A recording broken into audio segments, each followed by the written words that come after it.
जैसे जैसे लोकसभा के चुनाव नजदीक आते जा रहे हैं, वैसे वैसे यूपी में नई सियासी तुकबंदी के संकेत मिलने लगे हैं और इस समय सबसे ज्यादा चर्चा के केंद्र में है ओम प्रकाश राजभर।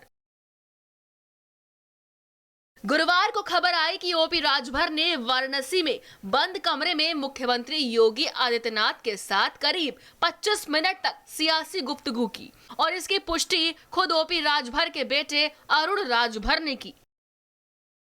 ओपी राजभर की इस खास मुलाकात के बाद सियासी गलियारों में कई तरह की चर्चाएं हैं।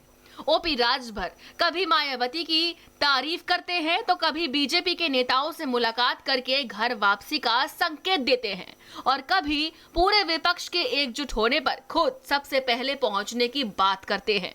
राजभर का क्या रुख है, वो किस रास्ते पर चलेंगे और 2024 में किसके साथ चुनाव लड़ेंगे, इसको लेकर कई तरह के कयास लगाए जा रहे हैं। विपक्ष के लोग भी एड़ी चोटी लगाए हुए हैं कि हम लोग लामबंद होकर के मुकाबला करें। अब ये लामबंद हो जाएं तब फिर उसके बाद तो हमारी तो पहली प्राथमिकता है कि मायावती जी, अखिलेश जी, सोनिया जी और नीतीश जी एक मंच पे आ जाएं। जिस दिन हमको बता दें कि फला तारीख को इस मंच पे हम लोग आ रहे हैं, आप भी आओ, 2 घंटे पहले हमको सूचना दें, हम आ जाएंगे। ओपी राजभर को लेकर बीजेपी में भी इस समय सकारात्मक माहौल बना है। वो बीते कुछ दिनों में योगी सरकार के 2 बड़े मंत्रियों से मुलाकात कर चुके हैं, जिसमें डिप्टी सीएम ब्रजेश पाठक और परिवहन मंत्री दयाशंकर सिंह का नाम शामिल है। बीजेपी के सहयोगी दल निषाद पार्टी के प्रमुख संजय निषाद भी अब राजभर के पक्ष में बैटिंग करने लगे और राजभर को बीजेपी में आने का न्योता दे रहे हैं।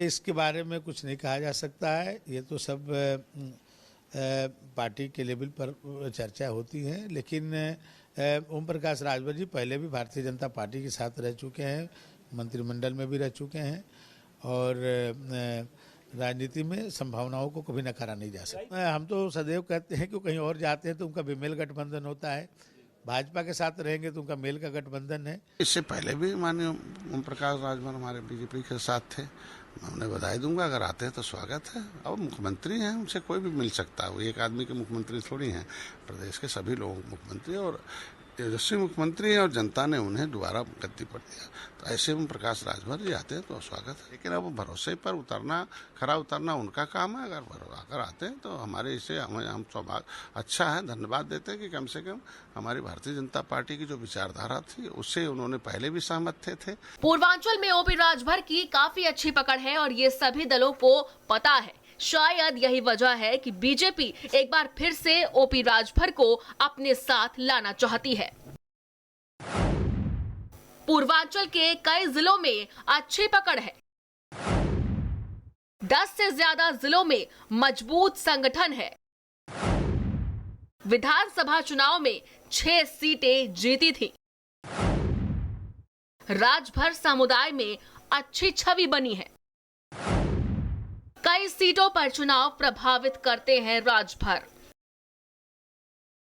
कुछ दिनों पहले ओपी राजभर के बेटे अरुण राजभर की शादी थी।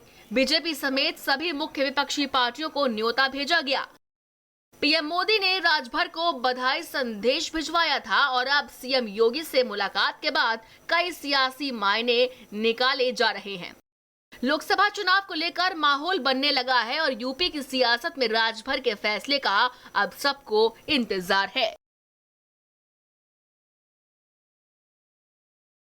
वैसे तो मौका ओम प्रकाश राजभर के बेटे अरुण के शादी का था, लेकिन जिस तरीके से सत्ता पक्षवानी में बीजेपी के नेताओं की उपस्थिति उनके आवास पर देखी गई, उस उपस्थिति को लेकर के राजनीतिक गलियारों पर चर्चाएं तेज हैं कि आने वाले 2024 के लोकसभा के रण पर क्या ओम प्रकाश राजभर और बीजेपी एक बार फिर से हाथ मिलाएंगे। हालांकि ये आने वाला वक्त बताएगा कि ओम प्रकाश राजभर और बीजेपी की दोस्ती आगे बढ़ेगी या नहीं, लेकिन फिलहाल राजनीतिक गलियारों में ये सवाल जरूर तैरता नजर आ रहा है।